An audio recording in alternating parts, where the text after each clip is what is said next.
इससे पहले हम लोग क्लास एंड ऑब्जेक्ट पढ़ चुके हैं और आज स्टार्ट करने जा रहे हैं कंस्ट्रक्टर। तो सबसे पहले किसी क्लास को डिफ़ाइन करने के लिए आप ये करते हैं कि आप लिखें क्लास और क्लास का कुछ नाम डाल रहे हैं। अभी हम डाल देते हैं स्कूल। ओके, सो एक क्लास डिफ़ाइन कर रहे हैं हम स्कूल। किसी भी क्लास में कुछ डेटा मेंबर्स होता है एंड कुछ फंक्शंस होता है। सो यहाँ हम डेटा मेंबर्स में ले लेते हैं इंट आईडी। ओके, हम स्टूडेंट के लिए क्लास बना रहे हैं, क्लास नेम स्कूल, और इंट आईडी एक डेटा ले लिए। स्ट्रिंग एक और डेटा ले लेते हैं ऐसे नेम, और कैर एक डेटा ले लेते हैं सेक्शन। तो एक क्लास डिफाइन की स्कूल, यहाँ 3 डेटा हो गया। नाउ कुछ फंक्शंस डिफाइन कर रहे हैं। तो सपोज़ इस डेटा को डिस्प्ले करना है, तो हम लोग क्या करते हैं, लिखते हैं पब्लिक वॉइड, और डिस्प्ले करने के लिए फंक्शन का नाम ले लेते हैं शो। सपोज़ आपको ये 3 डेटा यहाँ डिस्प्ले करना है, तो आप इस तरीके से डिस्प्ले करते हैं, जनरली प्रिंट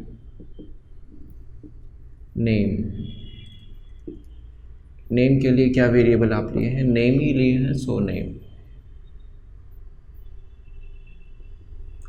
आपको प्रिंट करना ID, so system dot out dot print, आप प्रिंट कर दीजिए ID is equal to, what is ID, variable आपका है ये, और आपको सेक्शन प्रिंट करना है, सो आप लिखेंगे system dot out dot print. आपको सेक्शन प्रिंट करना है, so section is equal to जो भी आप सेक्शन के लिए वेरिएबल लिए हैं। मान लीजिए कि हम सेक्शन के लिए वेरिएबल लिए हैं SEC, तो आपको यहाँ SEC लिखना पड़ेगा। सो वॉइड शो के अंदर आप तीनों ही डेटा को डिस्प्ले कर दिए। नाउ इस फंक्शन को क्लोज करेंगे। सो एक फंक्शन यहाँ डिफाइन हो गया है जिसका नाम है शो, इसका रिटर्न टाइप है वॉइड, और एक्सेस स्पेसिफायर है पब्लिक।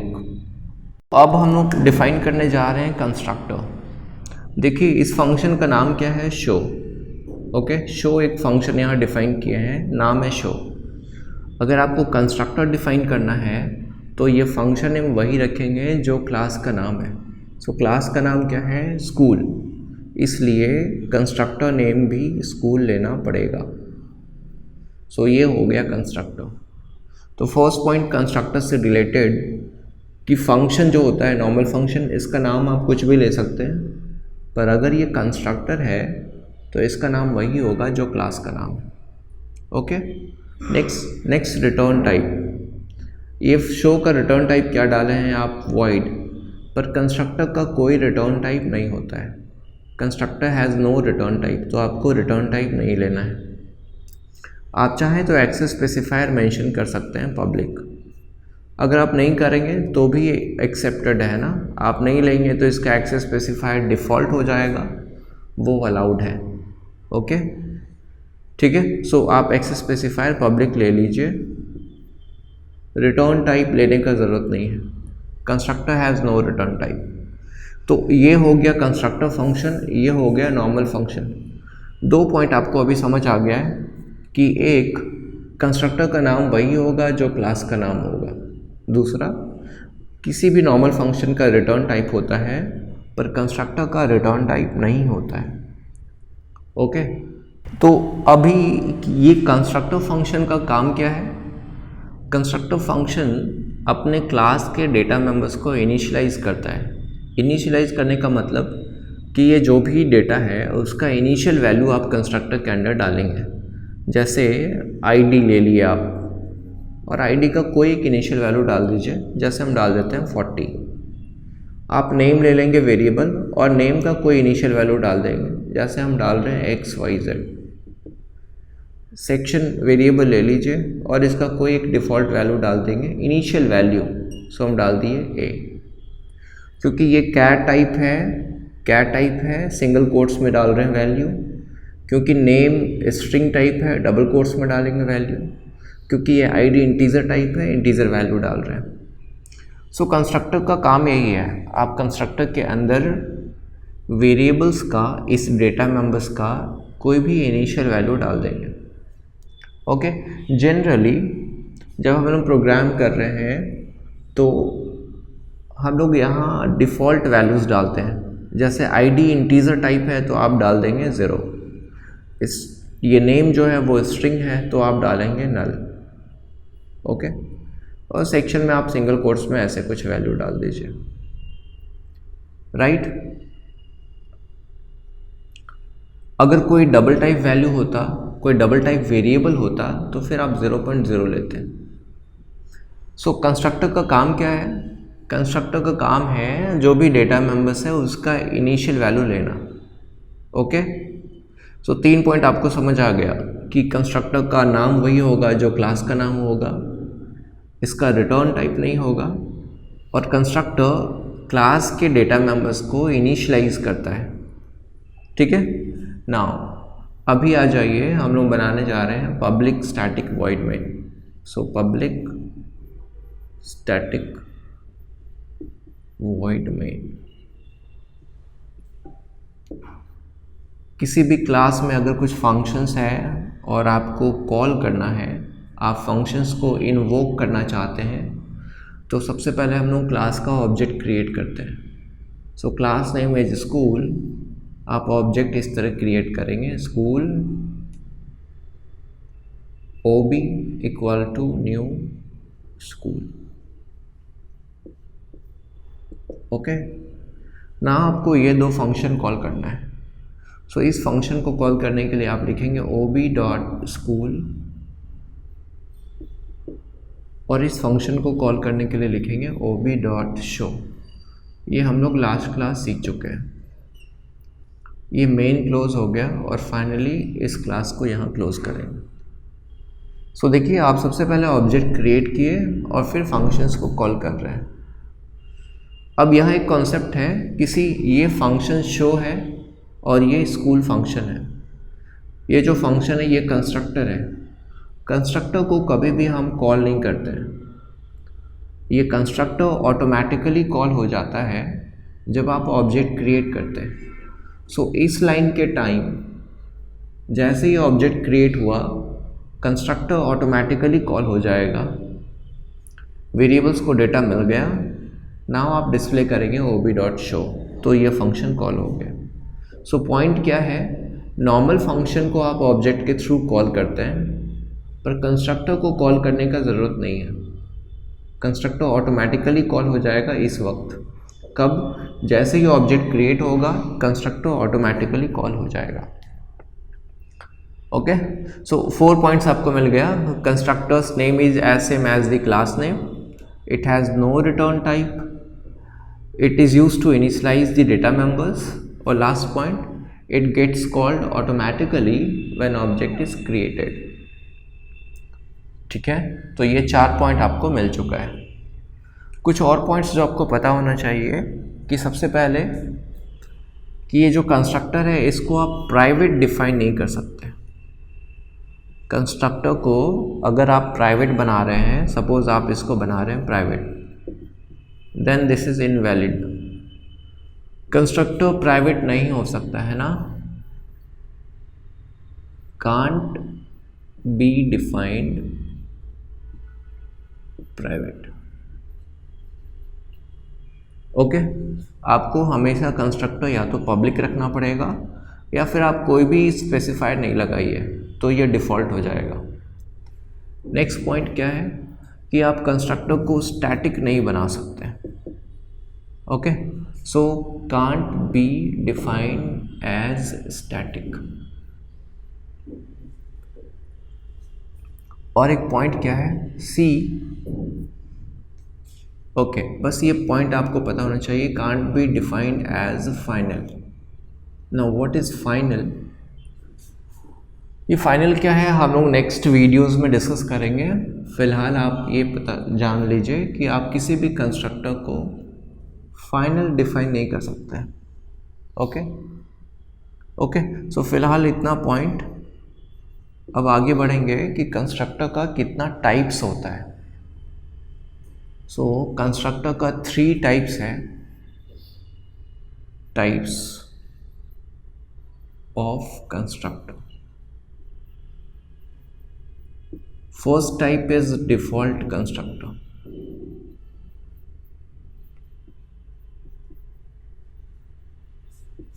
ओके, सी आप एक कंस्ट्रक्टर डिफाइन कर लिए और इसके पैरामीटर्स में, आर्ग्यूमेंट में कुछ भी नहीं है, then this is default constructor. This is default constructor.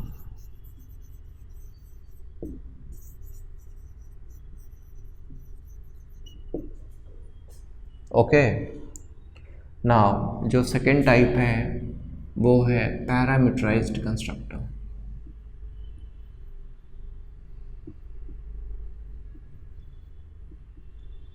Now what is parameterised constructor? इसी कंस्ट्रक्टर में अगर आप कुछ पैरामीटर्स ले लेते हैं तो चलिए कैसे डिफाइन करेंगे देखिएगा। इसी को हम चेंज कर रहे हैं क्योंकि कंस्ट्रक्टर एक फंक्शन है, आपको सबसे पहले लिखना पड़ेगा एक्सेस स्पेसिफायर। हम यूज़ कर रहे हैं public. Then return type, constructor has no return type. Function name, function name वही होगा जो क्लास का नाम है, सो आप दे दीजिए स्कूल। अभी हम बनाने जा रहे हैं पैरामीटराइज्ड कंस्ट्रक्टर, दिस वन। अगर आप पैरामीटराइज्ड कंस्ट्रक्टर बना रहे हैं तो देखिए इसके जिस भी डेटा को आपको इनिशियलाइज करना है, हर एक का टेम्परेरी वेरिएबल आपको यहाँ लेना पड़ेगा। जैसे इंट आईडी है तो हम एक वेरिएबल ले लेते हैं इंट आई। स्ट्रिंग नेम है तो आप एक वेरिएबल ले लीजिए स्ट्रिंग एन। सेक्शन है सो आप एक टेम्परेरी वेरिएबल ले लीजिए char s. Okay, brace open कर रहे हैं एंड क्लोज कर रहे हैं। So see, constructor having arguments is called parameterised constructor. Constructor having parameters is called parameterised constructor. ठीक है, अब क्या करेंगे आप? सी, ये आई आप किसके लिए लिए थे? आईडी के लिए। तो सिंपली इस आई को आप आईडी में स्टोर कर देंगे। ये एन किसके लिए लिए हैं आप? नेम के लिए। सो इस एन को नेम में स्टोर कर देना है। और ये एस किसके लिए लिए हैं आप? सेक्शन के लिए। सो सिंपली सेक्शन में आप स्टोर कर देंगे एस। ये हम पैरामीटराइज के बॉडी पार्ट में कर रहे हैं। नाउ सी, होता क्या है, क्या होता है यहाँ देखिए। आप जैसे ही ऑब्जेक्ट क्रिएट करेंगे, school OB equal to new school, जैसे ही आप ऑब्जेक्ट क्रिएट करेंगे ये इस कंस्ट्रक्टर को कॉल करेगा। जब इस कंस्ट्रक्टर को कॉल करेगा तो देखिए इस फंक्शन को 3 आर्ग्यूमेंट चाहिए। आप यहाँ से कोई भी आर्ग्यूमेंट अगर नहीं भेज रहे हैं तो एरर जनरेट हो जाएगा। क्योंकि कंस्ट्रक्टर पैरामीटराइज्ड है, आपको ऑब्जेक्ट क्रिएशन के टाइम यहाँ से वैल्यूज़ पास करना पड़ेगा। कंस्ट्रक्टर के ब्रैकेट में पैरामीटर्स है, सो यहाँ आपको वैल्यूज़ पास करना पड़ेगा। ये एक्चुअली में कंस्ट्रक्टर का ही नाम है, ये नाम school OB equal to new school, this is constructor actually में।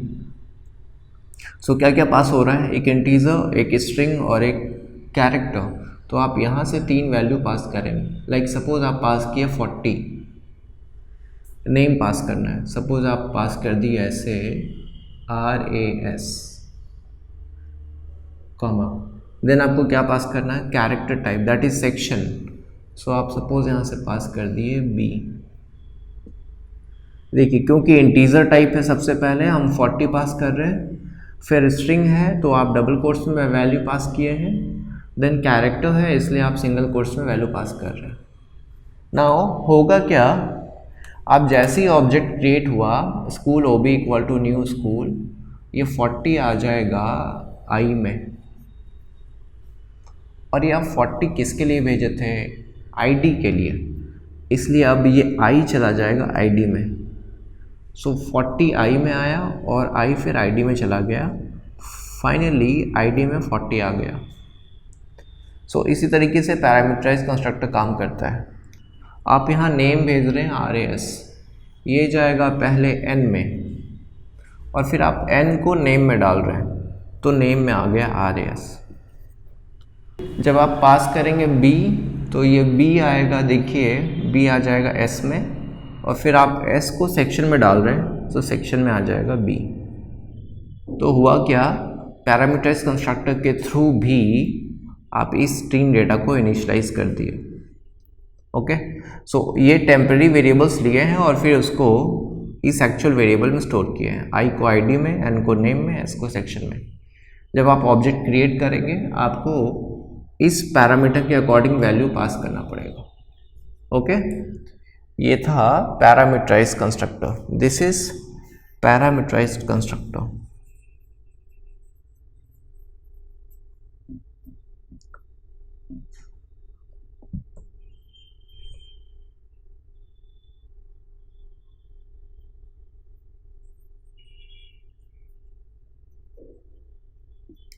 ओके, नाउ एक थर्ड टाइप है कंस्ट्रक्टर का, जो थर्ड टाइप है that is copy constructor.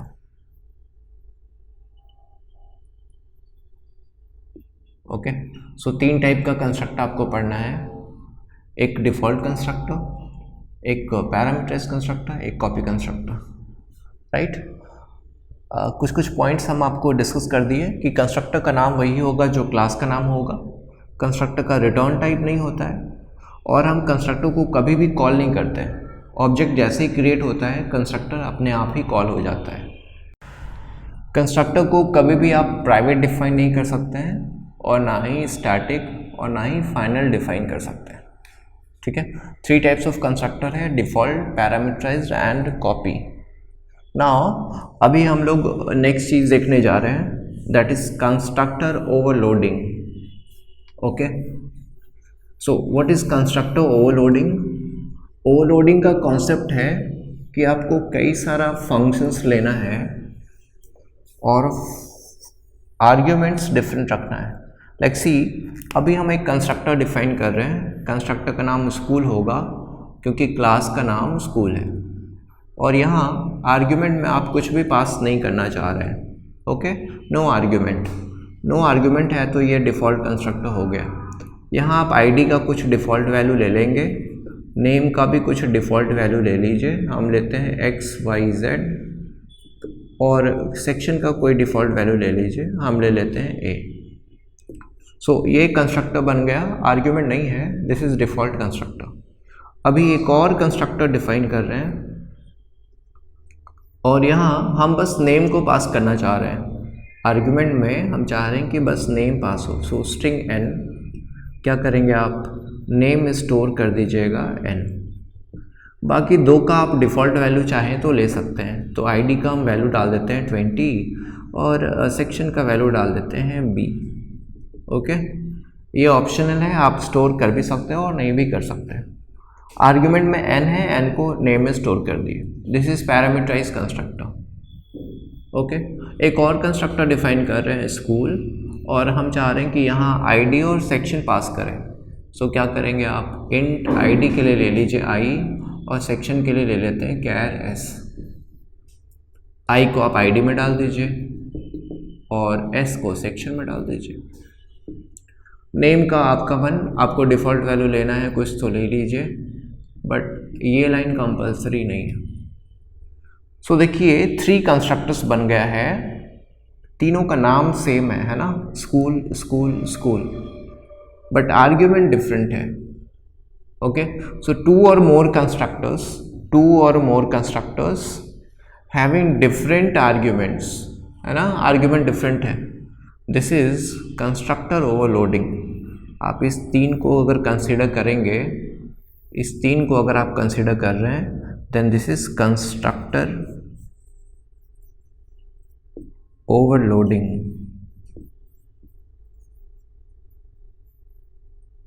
Okay, now suppose आपको ये फंक्शंस को कॉल करना है, पब्लिक स्टैटिक वॉइड मेन।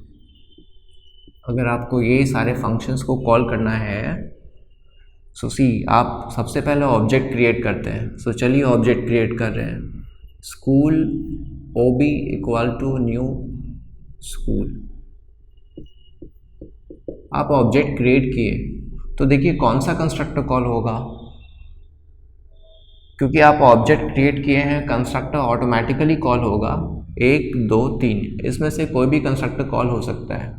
पर आपको ये देखना है कि इसके आर्ग्यूमेंट में क्या पास हो रहा है, कुछ भी नहीं, यानी ये इस कंस्ट्रक्टर को कॉल करेगा। ये किसको कॉल करेगा? इस कंस्ट्रक्टर को। क्यों? क्योंकि इसके आर्ग्यूमेंट में कुछ पास नहीं हो रहा है और यहाँ भी आर्ग्यूमेंट में कुछ पास नहीं हो रहा था। नाउ सपोज आप फिर से एक ऑब्जेक्ट बना रहे हैं, school OB1 equal to new school. Okay, next object create किए। अब ये किसको कॉल करेगा? तो आप फिर से देखिए इसके आर्ग्यूमेंट में क्या है, कुछ भी नहीं है, यानी ये अगेन इस कंस्ट्रक्टर को कॉल करेगा। सपोज आप चाहते हैं कि ये कंस्ट्रक्टर कॉल हो, तो आपको क्या करना पड़ेगा? स्कूल OB2 कोई भी ऑब्जेक्ट ले लेते हैं इक्वल टू न्यू स्कूल। आपको इसके आर्ग्यूमेंट के अकॉर्डिंग डेटा सेंड करना पड़ेगा, राइट। सो यहाँ क्या पास हो रहा है? स्ट्रिंग। सो आप स्ट्रिंग में कोई वैल्यू पास किए, लाइक ये हम पास कर दिए। ओके, सो सिंस इसके आर्ग्यूमेंट में स्ट्रिंग पास हो रहा है और यहाँ भी आर्ग्यूमेंट में स्ट्रिंग है, यानी ये इस कंस्ट्रक्टर को कॉल करेगा। नाउ सपोज आपको ये कॉल करना है, ये कंस्ट्रक्टर कॉल करना है। सो स्कूल OB और कुछ भी, school SC equal to new school. Object ने SC ले लिया है ना, इसके आर्ग्यूमेंट में इंटीजर एंड कैरेक्टर है। सो अगर आप इंटीजर एंड कैरेक्टर पास करेंगे तभी ये ऑब्जेक्ट इस कंस्ट्रक्टर को कॉल कर पाएगा। तो अब ये किसको कॉल करेगा? ये कॉल करेगा इस कंस्ट्रक्टर को। ओके, सो ऑब्जेक्ट क्रिएशन के टाइम आप कैसा डेटा पास कर रहे हैं उसके बेसिस पर कंस्ट्रक्टर कॉल होगा, ठीक है। तो यहाँ हम लोग क्या देखें? Multiple constructors having different argument different है, this is called constructor overloading. हम लोग कंस्ट्रक्टर को ओवरलोड कर सकते हैं। तो ये था आज का क्लास। अगर आपको आज का क्लास अच्छा लगा हो तो वीडियो को लाइक करें और दोस्तों के साथ शेयर करें। इस चैनल में नए हैं तो सब्सक्राइब करें और हाँ, उस बेल आइकन को प्रेस ज़रूर करें। अगर किसी टाइप का कोई क्वेरी हो, कोई सवाल हो तो मुझे कमेंट करें। ओके, सो मिलते हैं फिर नेक्स्ट वीडियो में। तब तक के लिए keep coding and keep smiling.